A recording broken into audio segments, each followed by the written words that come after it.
मैं हूं ऋचा शर्मा और आप देख रहे हैं SR न्यूज़ गुजरात। आ जाओ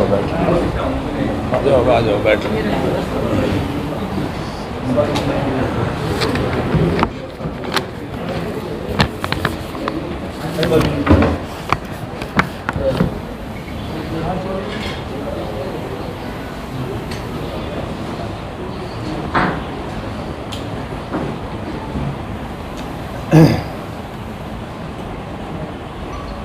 हाँ जी अरे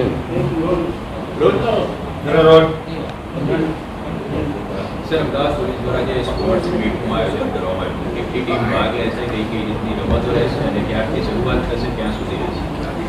આપણે અમદાવાદ શહેરમાં એક Ahmedabad city police sports meet 2024 એના એક આવતીકાલે માનનીય મુખ્યમંત્રી શ્રી દ્વારા એનો ઓપનિંગ ફંક્શન છે. એના બાબતે હું જણાવવા માગું છું કે અમદાવાદ શહેરની પોલીસ 12,000થી વધારે એની સ્ટ્રેન્થ છે. એ જોઈએ તો એના કામના ભારણ બહુ હોય છે. કાયદો અને વ્યવસ્થાના કામ સિવાય બીજા ટ્રાફિકના કામ હોય કે બંદોબસ્ત હોય કે એને સળંગ નાઇટ રાઉન્ડમાં પણ એને રાતમાં પણ ફરજ બજાવવી પડે છે. એટલે પોતાના થોડા સ્પોર્ટ્સ અંગે એના રુચિ ઓછી થતી જાય છે અને સ્પોર્ટ્સમાં જો એ ઇન્ટરેસ્ટ લે તો થોડું એનો સ્ટ્રેસ પણ ઓછું થાય, એની હેલ્થ પણ સારી થાય. એના ધ્યાને લઈ તેમજ સરકારશ્રીના પણ અત્યારે જુઓ તો સ્પોર્ટ્સ માટેના બહુ એન્કરેજમેન્ટ એટમોસ્ફિયર છે. એ બધાને ધ્યાને લઈ આપણે લાર્જ સ્કેલ ઉપર અમદાવાદમાં રમતનો એ પ્રોગ્રામ આપણે શરૂ કરવાના છીએ. એમાં કુલ જુદા જુદા રમતો જોઈએ તો એથ્લેટિક્સની કુલ 16 અને બાકી 12 કુલ 26 જુદી જુદી રમતો અહીંયા રમવામાં આવશે. એમાં આપણે કુલ ઝોન વાઇઝ અને પછી બ્રાન્ચો વાઇઝ કુલ 11 ટીમો બનાવવામાં આવેલ છે. જેમાં ઝોન 1થી 7ની 7 ટીમો છે, પછી હેડક્વાર્ટરની છે, ક્રાઇમ બ્રાન્ચની છે, ટ્રાફિકની છે અને CP ઓફિસ અને અન્ય બ્રાન્ચોની એક ટીમ છે. એ 11 ટીમો જે રમતમાં ભાગ લેશે એમાં કબડ્ડી ગ્રુપ જે ગેમ હોય એમાં કબડ્ડી છે, હોકી છે, વોલીબોલ છે, હેન્ડબોલ છે. આ બધા રમતોમાં વોલીબોલ, હેન્ડબોલ, રસ્સા ખેંચ, ફૂટબોલ એ તમામ એ ગ્રુપ ગેમ રહેશે. અને બાકી જે છે જે ટેનિસ છે, બેડમિન્ટન છે, TT છે, આમાં પણ અને શૂટિંગ એ આપણે અધિકારીઓ માટે ડિસિપ્લિન આવે એના માટે આપણે શૂટિંગના 9mm પિસ્ટલની ફાયરિંગના પણ એક કોમ્પિટિશન રાખ્યા છે. અને એથ્લેટિક્સના જુઓ તો એથ્લેટિક્સમાં આપણે કુલ 16 રમતો છે.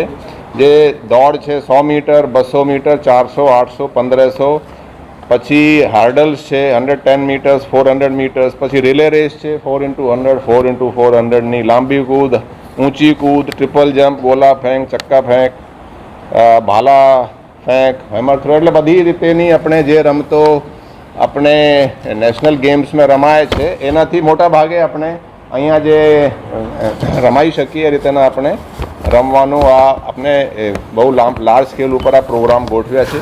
એના માટે રેફરી પણ આપણે સ્પોર્ટ્સ ઓથોરિટી ઓફ ગુજરાત અને બીજી એસોસિએશન જે ફેડરેશન છે એનો સંપર્ક કરીને રેફરી પણ એ ન્યુટ્રલ રહે એ રીતેના આપણે અહીંયા વ્યવસ્થા કરી છે. અને જે છેલ્લે જે બેસ્ટ ઝોન જે ટીમ છે, બેસ્ટ ટીમ કોણ રહી અને બેસ્ટ એથ્લીટ કોણ રહ્યા એનો પણ આપણે છેલ્લે એ ડિસિઝન એમાં ડિક્લેર થશે. તો એ આપણે આવતીકાલથી જે શરૂ થશે એની આપણે બ્રીફ ટૂંકી રૂપરેખા છે. આ લગભગ દેખો આવતીકાલે એનો ઇનોગ્રેશન છે. ફરી આપણે પોલીસ માનનીય વડાપ્રધાન શ્રી આવે છે 22 તારીખે. એના બધા બંદોબસ્ત અને રિહર્સલમાં બીજી થશે. હવે તમે આ બંદોબસ્ત વગેરેના જો ડેટ આપણે હટાવી દઈએ તો લગભગ 2 વીક્સના એમાં 14 દિવસ જેટલાનો ટાઈમ આપણે એમાં લાગશે. કેમ કે ખાસી બધી સ્પર્ધાઓ છે એ રીતેના આપણે. અને એનાથી એવું નહીં કે આપણે કામ તો આપણે કહીએ જે મેં હમણાં જ જણાવ્યું હતું કે ક્રાઇમ પણ કાબૂ હેઠળ છે અને પોલીસનો ઇમેજ પણ હવે જોઈએ થોડું ઇમ્પ્રૂવ થઈ રહ્યો છે. પોલીસના વલણ તમે જુઓ, એનો જે રેસ્પોન્સ છે એ પણ સારા છે. એટલે સ્પોર્ટ્સ એ રમશે તો મારો એવી અપેક્ષા છે કે એ વધારે જોશથી, જુસ્સોથી, ઉત્સાહથી એ કામ કરશે. તો એ સ્પોર્ટ્સ ખરેખર એના પોતાના માટે તેમજ પોલીસ ડિપાર્ટમેન્ટના માટે પણ એ સારો રહેશે.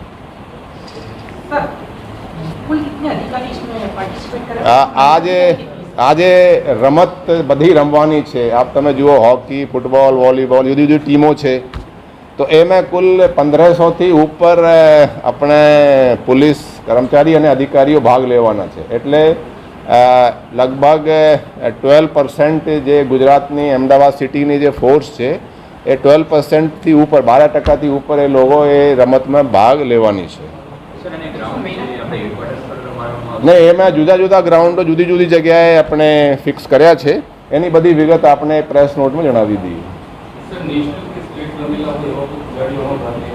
એમાં અમુક આપણા જે પોલીસમાં જે રમત રમેલા છે એ ઓપન છે, એટલે એ ભાગ લઈ શકે.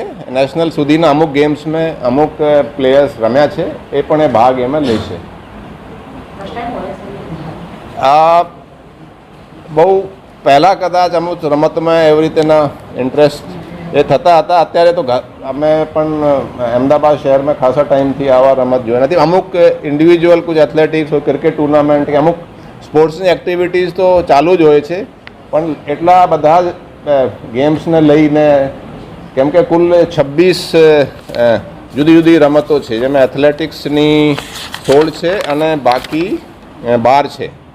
એટલે 28 કુલ જુદી જુદી રમતો એ રહેશે એથ્લેટિક્સને મિલાવીને. તો એટલે ખબર મોટા સ્કેલ ઉપર આ પ્રોગ્રામ આથી પહેલાં મારા ધ્યાને તો અહીંયા નથી, મારા સમયમાં તો આવો થયો નથી કંઈ.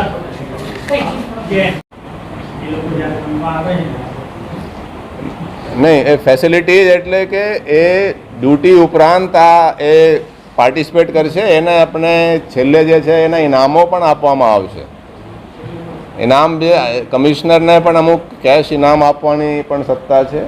એના જે સારો સ્પોર્ટ્સમાં એનો પ્રદર્શન રહેશે તો એને ઇનામની પણ આપણે ઇનામ આપવામાં આવશે. મહિલાઓ પણ એમાં પાર્ટિસિપેટ કરી રહી છે. મહિલાઓના આમ આપ જैसे हॉकी में महिला નથી, વોલીબોલ में महिला છે, ફૂટબોલમાં પણ મહિલા નથી, અમુકમાં છે અમુકમાં નથી. એથ્લેટિક્સના બધી જ ઇવેન્ટ્સમાં મહિલાઓ પાર્ટિસિપેટ કરી રહી છે. ગ્રુપ ઇવેન્ટ્સમાં ફૂટબોલ, હોકી અમુક ટીમોમાં નથી, વોલીબોલમાં છે, रस्सा खींच में है. ठीक है, थैंक यू. नमस्कार, मैं हूं रवि दुबे और आप देख रहे हैं SR news Gujarat. Like, subscribe and share. अगर आपको हमारी बताई गई खबरें अच्छी लगे तो उसे लाइक करें, शेयर करें और सब्सक्राइब करें. और हाँ, अगर आप हमसे जुड़े रहना चाहते हैं तो हमारी SR न्यूज़ गुजरात चैनल को सब्सक्राइब करें और बेल आइकन दबाना न भूलें, ताकि हम सदा आपसे जुड़े रहें और आप तक नई नई खबरें पहुंचाते रहें.